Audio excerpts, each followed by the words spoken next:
grande que chegou a ter 250 mil habitantes no século II depois de Cristo. Como eu falei, primeira, segunda, terceira e quarta, as primeiras 4 cidades foram cidades gregas: Lelégio, Dórico, Jônico, Império Helênico, foram os primeiros fundadores.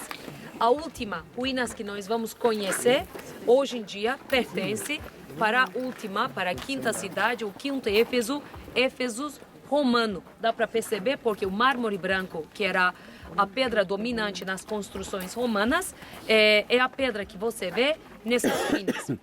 Essa ruína que nós temos nesse lado era o banho romano, lugar que se banhavam uma vez por semana, como evento social, como ritual importante. O banho romano ficava lá.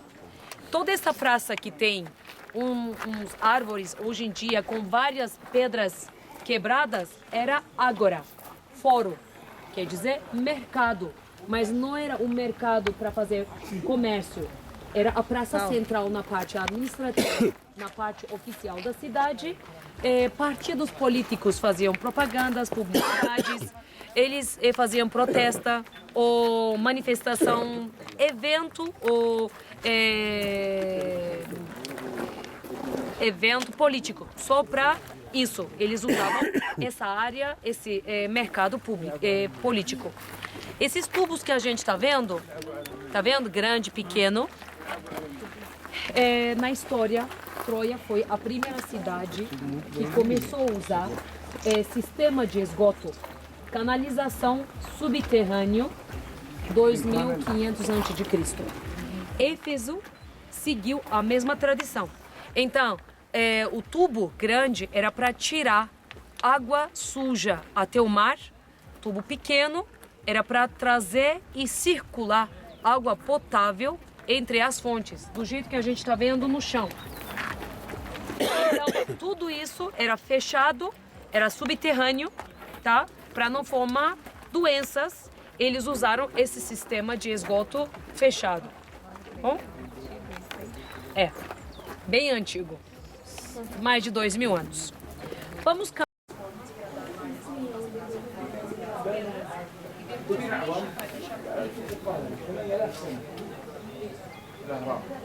وما فيها كلام فاضي.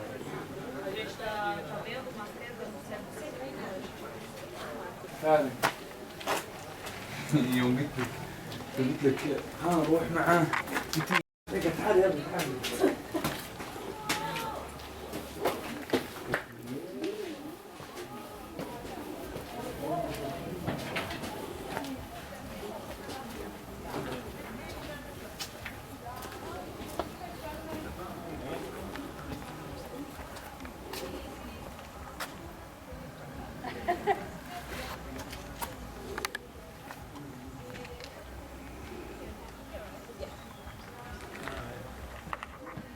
Tiram com lâmina de mármore. Só que 70% das construções era mármore maciço, tá? Não era laminado, era mármore maciço. Em algumas construções usaram esse tipo de pedra, só que por fora revestiram com lâmina de mármore em algumas partes, em algumas construções. O resto era mármore maciço, colunas, umas paredes, bom? O pequeno teatro, que não era teatro, era o parlamento, vocês vão perceber uma cruz lá em cima, tá vendo? Ah, sim.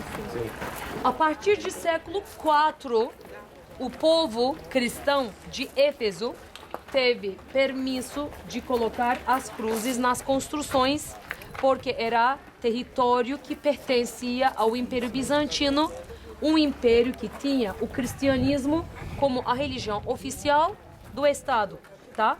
Porque antes, mesmo que existia o cristianismo, eram perseguidos pelos romanos. Até século IV, eles não tiveram a liberdade de praticar o cristianismo, tá? Mas século IV, com Constantino, o culto cristão ficou livre. Eles ganharam o direito de colocar as cruzes nos lugares que queriam colocar, tá bom? Vamos ver. Lá em cima também era igual, como aqui embaixo, só que lâmina de mármore que usaram para revestir lá em cima desapareceu, foi tirado, foi usado numa outra construção perto, nunca se sabe, né? Na primeira parte sentavam os senadores. Depois tem um corredor com outra largura e muito mais comprido. Aquele corredor era para dividir a primeira parte da segunda parte. Na segunda parte, quem sentava? Deputados. Primeiro senadores, depois o deputado.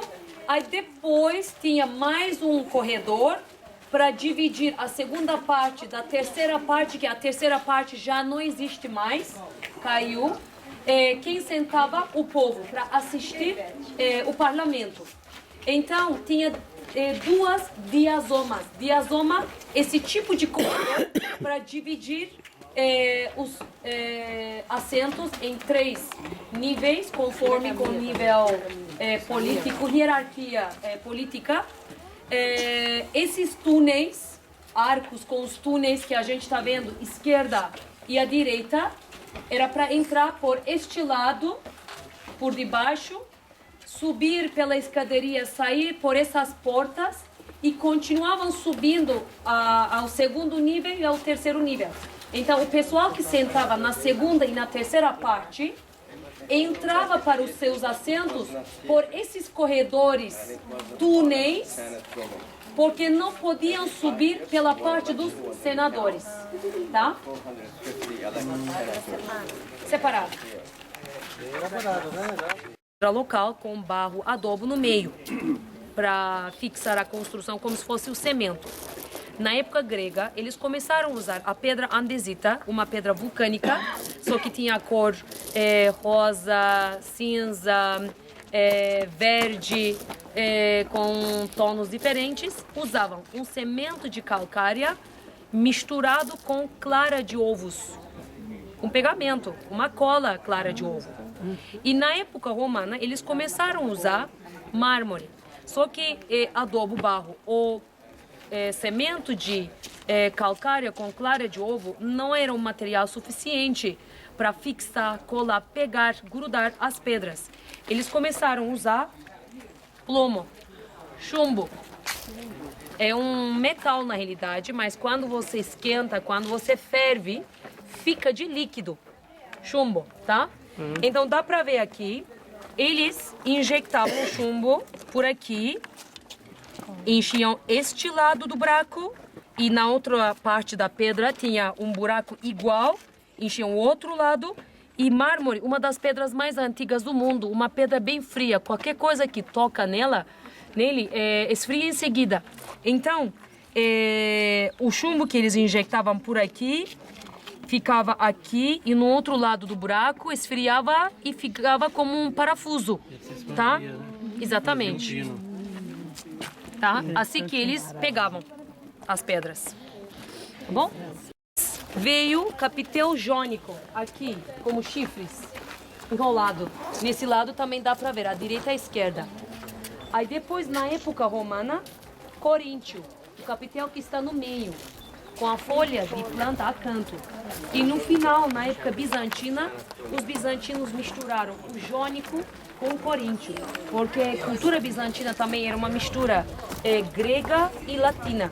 Por isso misturaram o capitel grego, o jônico, com o capitel romano, que leva aquela folha de planta a canto. Composto se chama esse capitel que os bizantinos usaram nas construções. Bom? O dórico era pritênion, quer dizer prefeitura. Tá? A manutenção da cidade pertencia a Pritênion. Então toda essa parte era parte oficial, parte estatal, parte administrativa para administrar essa grande cidade com 250 mil habitantes. Sim.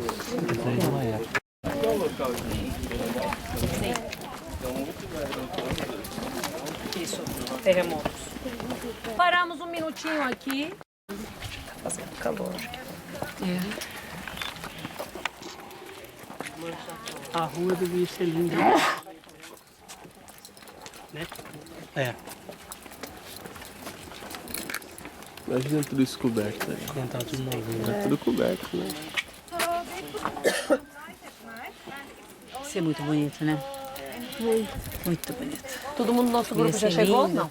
porque isso que tá falando, só que era tudo coberto. Agora, a gente estava comentando Construção no terrível. ônibus, o rio Meandros foi o rio que trouxe o fim dessa cidade rica, poderosa, famosa, que corria pelo outro lado do Monte Pion, desembocava ao Mar Egeu pela Bahia, que a cidade tinha o porto. Então, em frente dá para ver uma área verde, tá vendo? Só tem uma estrada para os carros. Estão passando, dá para ver, né? É a parte que o rio assoreou, tá? Monte Correços esquerda, Monte Pion à direita. Toda aquela área era a baía da cidade. E o mar está para a esquerda, tá? Então, era assim uma curva, tá? Que chegava ao Mar Egeu. Toda essa área verde, hoje em dia, é uma área pântano. Não é um lugar que você pode fazer construção, não é um lugar que tem terra fértil para fazer agricultura, não pode usar para nada. Serve pra nada. Então, não serve para nada. Uma área pântano, que dia 6 a gente vai passar pela estrada que fica lá, tá? Que assoreou. Isso, afastou a cidade 13 quilômetros. O Mar Egeu, que fica esquerda do Monte Correços, hoje em dia, chegava até essas ruínas que nós vamos ver no final da visita. Vinha assim, chegava até aqui. esse território era tudo Bahia, com o Mar Egeu, tá? O rio vinha desse lado, pela montanha, outro lado do Monte Pion. O rio também não existe mais. Existe, ainda desemboca ao Mar Egeu. Só que não é tão grande como antigamente, não tem uma velocidade como tinha naquela época. É menor hoje em dia, mas ainda existe o rio Meandros, tá? Então ainda existe. E ainda existe. Só que, claro, aquele movimento forte que assoreou a Bahia, hoje não tem mais, tá? Então, toda aquela área verde, que não dá para usar de jeito nenhum, porque pântano, é a território que o rio assoreou, tá? E deixou com os minerais venenosas, que trouxeram moscas com doenças, porque Troia também teve o mesmo fim. O rio Scamander assoreou a baía da cidade de Troia, afastou a cidade 8 quilômetros, deixou 8 quilômetros dentro do mar. Então, mas aquele rio não assoreou com minerais que formou um território pantanoso. Formou um território com minerais bem fértil, que hoje em dia é uma área de agricultura. Mas aqui, nem agricultura, nem uma construção, não dá para fazer nada. Pântano mesmo. A gente desceu, nós descemos pela rampa, sagrada se chama, e no final dessa rampa temos duas pedras formando uma porta. Essa e a outra aí. Perdão, preciso mostrar isso aqui. Gente, aqui, nesse lado, temos uma bengala com serpente, tá? E no outro lado, a taça. E, a taça para fazer remédio com veneno de serpente, da cobra. Porque essa construção que temos aqui do lado era hospital para os políticos. Então, era um aviso que estão entrando para a parte da cura, tá? E amanhã nós vamos visitar o hospital famoso de Deus Esculápio, em Pérgamo. Eu vou contar a lenda mitológica do símbolo da medicina, a bengala com serpente e a taça com serpente, deixando o veneno, que é símbolo da farmácia, símbolo da medicina. E nesse lado da pedra, dá para ver um Deus nu, sem roupa, Deus Apolo. Ele era Deus de cura e Deus de medicina, Deus de sol. Então, símbolo da medicina, símbolo de farmácia, o Deus de cura, Deus de medicina, porque estavam entrando para território de cura. Quem? Políticos. Não era para o povo, era para os políticos Já da cidade. existia essa diferenciação, né?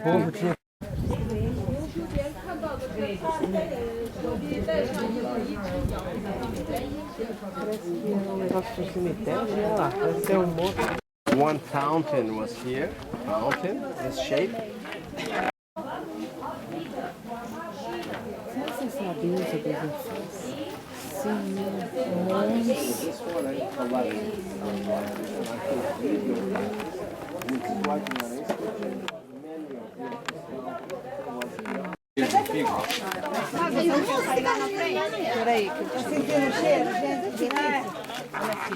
Quem quiser, não precisa. Temos uma pedra com friso, a deusa Nike. Vitória para a mitologia romana, Nike para a mitologia grega. Ela está voando com uma coroa na mão, ensinando a vitória. E o símbolo da Nike, que legal. esse aqui é a asa dela. Que parte da asa? Você falou que ia desenhar pra gente ver. Bom, só quero que olhem aqui, essa parte, tá vendo? Essa parte da asa. Tá fazendo uma curva no início, tá vendo? Ou aqui, dá pra ver a asa dela. Assim. Assim. Virou pra baixo, fica Nike. Aí quando você vira, é assim. O olho que tudo vê. Tá vendo? Esse desenho é a asa dela. Aquele imperador, Sula se chama. Sula era um imperador no século I depois de Cristo, no Império Romano, muito cruel, tá? E ele fez grandes matanças, massacres, principalmente contra os cristãos. E então ele não era querido pelo ninguém. Por isso não existe nem uma fonte, nem um templo para o nome dele. Mas o filho, totalmente ao contrário, por isso fizeram uma fonte para o nome do Memnius, que ele foi governador dessa cidade. Memnius se chama. Final. Da época, claro. Qual passou por aqui, Zélia? Sim. Uzo. This one comes from Anis. When we are Turkey, this one, Anis name, Rocky. Rocky. Yes. Small operation that Anis is now. A entrada monumental da biblioteca.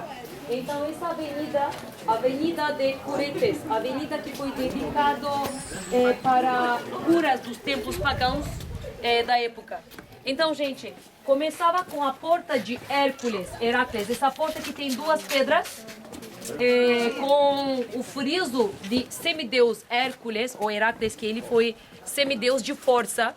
Tinha 12 lendas para mostrar a força de corpo. Então, uma dessas lendas era com um leão gigante, enorme. Ele está segurando uma cabeça de leão na mão, tá vendo? Então, a porta de Hércules começa a rua de Curetes, chegava até aquela biblioteca, 600 metros mais ou menos. Era uma avenida que ligava a parte pública com a parte política. As pessoas que vinham para atravessar a cidade de um lado para o outro caminhavam por aqui, pelo centro, pelo meio, tá? Ar livre, sem cobertura nenhuma. Só que se vinham para cá para fazer as compras,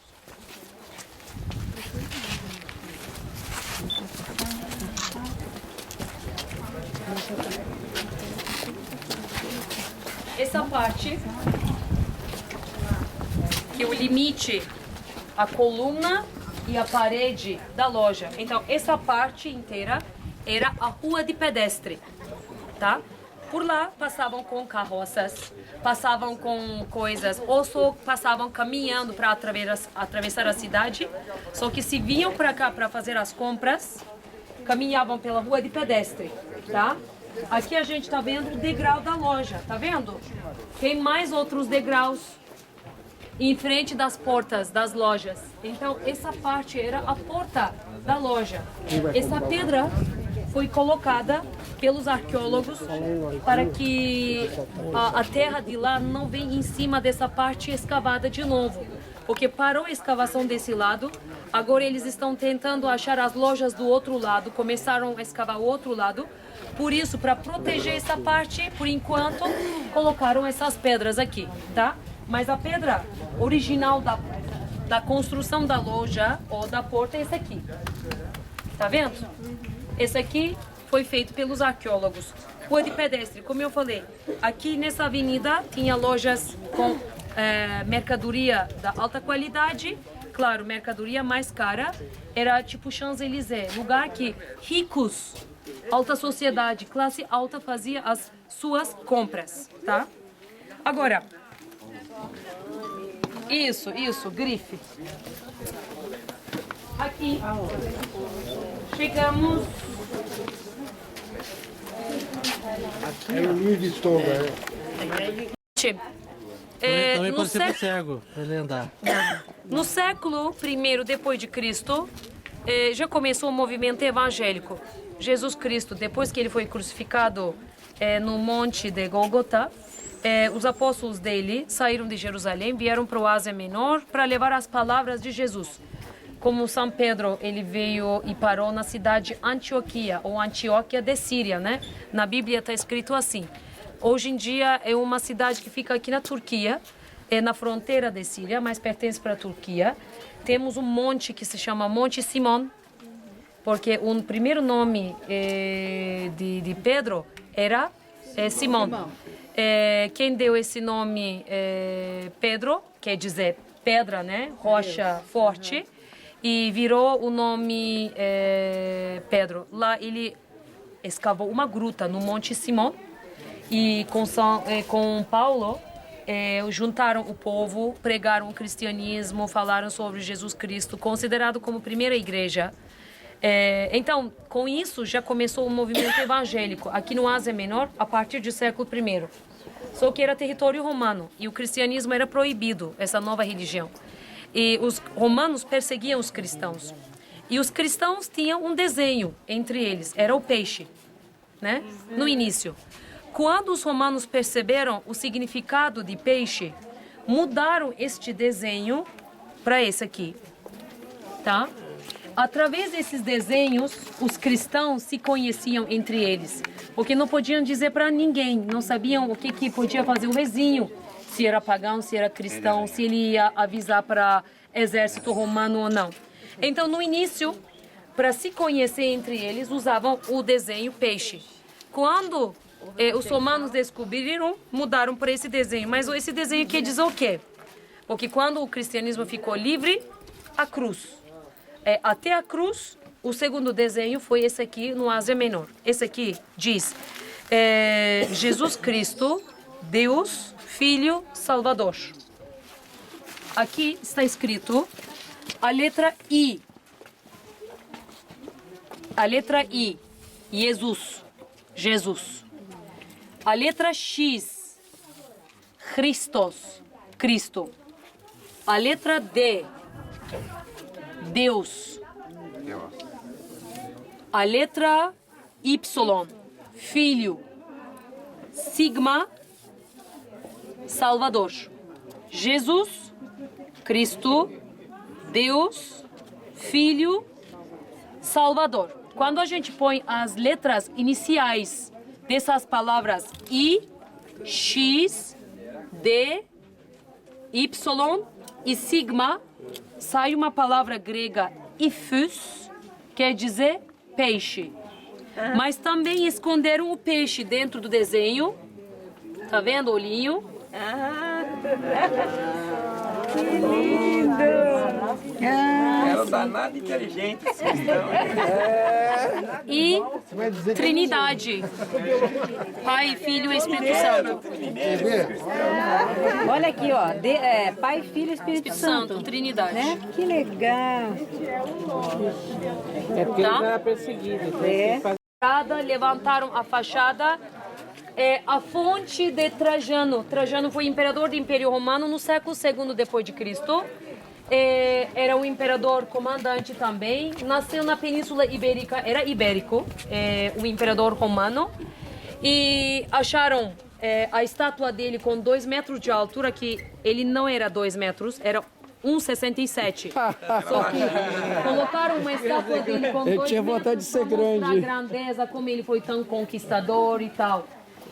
Acharam a estátua, mas levaram para o Museu Arqueológico de Viena, porque arqueólogos austríacos que fizeram a escavação, restauração, levantaram a fachada com materiais que conseguiram achar depois da escavação. Levaram a estátua de Trajano para o Museu Arqueológico de Viena. Aqui ficou um pé, tá vendo ali? Um pé. Outro pé estava em cima daquela bola. O que simbolizava a bola? Século II, eles sabiam que o mundo era redondo? Não. Não assim. Acho que ele não sabia. No século II já? Isaías. Porque Mileto, que fica a 70 quilômetros no sul de Éfeso, era a cidade do Tales e o professor do Tales era Aristóteles. Então, os dois calcularam quantidade de água e nos livros eles escreveram que o mundo não era redondo, porque eles calcularam quantidade de água e também o formato que a água pegava lá no fundo, no horizonte, que não seguia reto, fazia uma bóveda, né? Dava uma curva. Então, eles, nos documentos, escreveram que o mundo era redondo. A gente supõe, não temos certeza, né? Isso não foi registrado. Então, a gente supõe que essa bola redonda, essa pedra redonda, simbolizava o mundo porque ele tinha outro pé em cima. Não temos certeza. Pode ser das lojas lá no... Ah, sim. Armazém no meio da China. Ah, entendi. Agora, gente, o que eu quero mostrar? Uma coisa muito linda, muito elegante. Esse lado, esses arcos, tantos arcos que a gente está vendo, era depósito, dispensa das lojas que a gente tem nessa avenida principal. Só que chegamos perto para ver um mosaico no chão, na rua de pedestre. Então, a avenida inteira, a direita e a esquerda, a rua de pedestre, era trabalhada com... Você está fazendo o quê? Você está fazendo o quê aí? Olha, cara, que demais isso aqui. Fala sério. Olha. Sabe que da outra vez que eu veio aqui eu não tinha... Diante do Só que a tem gente 2 mil anos só. Gente, Abraão, de a gente está na avenida de Adriano. Adriano, que foi o primo de Trajano, da mesma família de Trajano, nasceu na Península Ibérica. Ele foi imperador do Império Romano depois da morte do Trajano. O que é interessante nessa ruína da fonte de Adriano, a figura que a gente está vendo em cima da segunda porta, lá em cima, uma deusa. Quem é essa deusa? Isso, Medusa. A Medusa era uma deusa que tinha olhos azuis. Hoje em dia tem uma as cobras no cabelo. Superstição se chama olho azul. Não tem nada a ver com as religiões. Só que uma superstição, uma tradição bem forte na Grécia, na Turquia, Síria, Jordânia, em vários outros países, até Israel. Então, olho azul é um olho que nasceu com uma lenda mitológica que vem da deusa Medusa. Ela que tinha olhos azuis, de vez em quando saía do mundo dela para falar com um povo mortal deste mundo, mas nunca falava olhando ao rosto da pessoa, sempre olhava para uma outra direção. Quando ficava com raiva, ela virava a cabeça, formava um contato direto, uma ligação direta com olhos daquela pessoa mortal e convertia aquela pessoa para uma pedra. Isso aconteceu um problema um dia. Perseu se chama, um rapaz jovem, conhecendo a fama de Medusa, tinha que falar alguma coisa com ela, mas tinha medo. Mas ele achou um jeito para falar com ela, um espelho. Ele colocou o espelho aqui dentro, nas costas, dentro da roupa dele. Chegou perto da Medusa, começou a falar com ela. Ele fez as perguntas para ela. Alguma coisa que ele diz caiu mal. Aí ela começou a virar a cabeça para olhar aos olhos do Perseu, para converter ele a uma pedra. Aí ele, inteligente, tirou o espelho, colocou no rosto dele. Quando ela virou a cabeça, encontrou com olhos dela no espelho. Então ela virou para a pedra porque tudo o mal que ela levava nos olhos dela voltou para ela, tá? Então dizem que quando a pessoa usa esse olho azul no carro, na casa, assim pendurado, está protegida, porque as pessoas que chegam perto com olho de energia negativa, ciumento, olho mau, aí Olho gordo. tudo volta para aquela pessoa e nós ficamos protegidos. É uma lenda mitológica, uma superstição. Então colocaram a figura de Medusa, que antigamente no início não tinha olho azul, usavam a figura dela mesmo para proteger as construções ou as pessoas. Acontece que essa ponte estava destruída completamente, dá para perceber que ela não conseguiu proteger, né? As escavações das casas dos ricos. Nossa. Como tem mosaico no chão, afresco nas paredes, precisa uma proteção para que chuva, vento, essas coisas não estragam. Gente, temos que entrar para cá. Isso, né? Com o xixi tudo junto. Gente, aqui. Sentado um do lado do outro? Mas a água aqui era forte, né?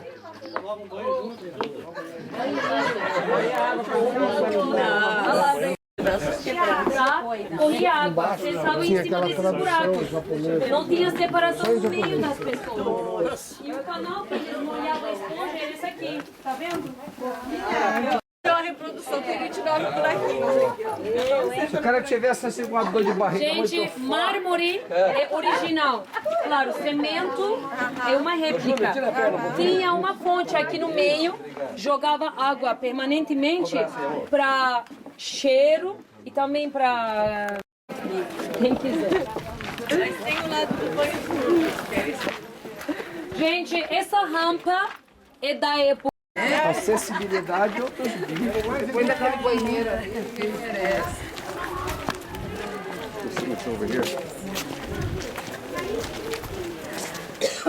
Era muito adiantado. Para. Olha, não tem nem. Ó, chegamos em Petra aí, ó. A gente tinha atrasado